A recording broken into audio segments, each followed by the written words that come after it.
Poucos episódios na história do Brasil tiveram a carga simbólica semelhante à da Revolução Farroupilha, movimento que cobriu de sangue e orgulho os vastos campos do Rio Grande do Sul, numa época em que o país começava a forjar sua nacionalidade.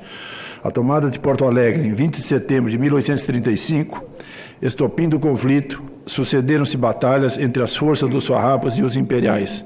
Homens da estirpe de Bento Gonçalves, Antônio de Souza Neto e Davi Canabarro lideraram exércitos e ousaram desembainhar suas espadas contra a tirania e a defesa dos interesses mais caros dos seus pares e da sua região. Em 11 de setembro de 1836 foi proclamada a República Rio-Grandense. Era a síntese da insatisfação dos estancieiros, cujo meio de vida estava ameaçado pela negligência do governo central. Pesados impostos sobre o charque nacional e o câmbio supervalorizado faziam com que a carne uruguaia e argentina chegasse mais barato ao mercado brasileiro, causando enormes prejuízos aos nossos produtores. Acalorado embate entre os que queriam as rédeas do poder, bem postas nas mãos do imperador, e os que defendiam mais autonomia para as províncias, era o pano de fundo. Ideais republicanos e liberais vicejavam entre os revoltosos e acirravam ainda mais os ânimos. Para além das fronteiras do Rio Grande do Sul, pelas mãos do italiano Giuseppe Garibaldi. A luta se estendeu até a cidade de Laguna, no vizinho estado de Santa Catarina, onde foi implantado a República Juliana, de curta vida, mas de importância capital para a moral dos revoltosos. De sua parte, o Império não poupou recursos para esmagar a nascente República rebelde. Soldados e armamentos haviam em profusão.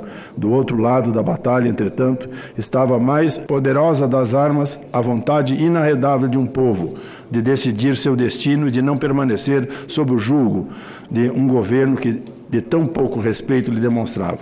E gaúcho de verdade não foge da peleia. Foi uma guerra renhida que durou quase 10 anos. Cerca de 3.000 caíram nas férreas batalhas do Ceival, do Barro Vermelho e também no sombrio episódio de Porongos, entre os tantos combates.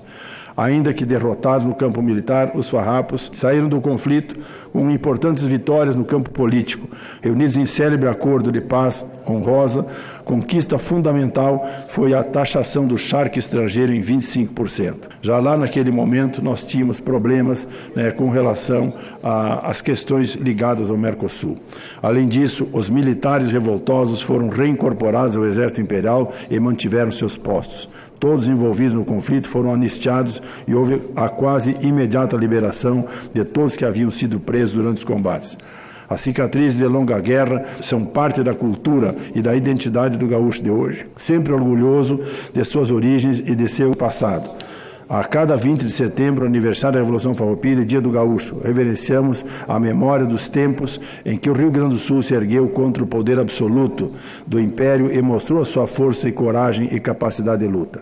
Inspirado pelos grandes líderes de outrora, lançamos a mão da política para enfrentar a luta dos nossos dias. O desafio reiterado da concorrência dos produtos agrícolas do Mercosul e da União Europeia, que disputam conosco compradores internacionais, oferecendo preços com os quais temos extrema dificuldade para competir. Há mais de 180 anos, os farrapos combateram as injustas tarifas do charque no mercado interno. Nós agora encaramos a colossal carga tributária acumulada nas tarifas federais, estaduais e municipais, que majora valores e prejudica expressivamente a competitividade do agronegócio da nossa região e de todo o país.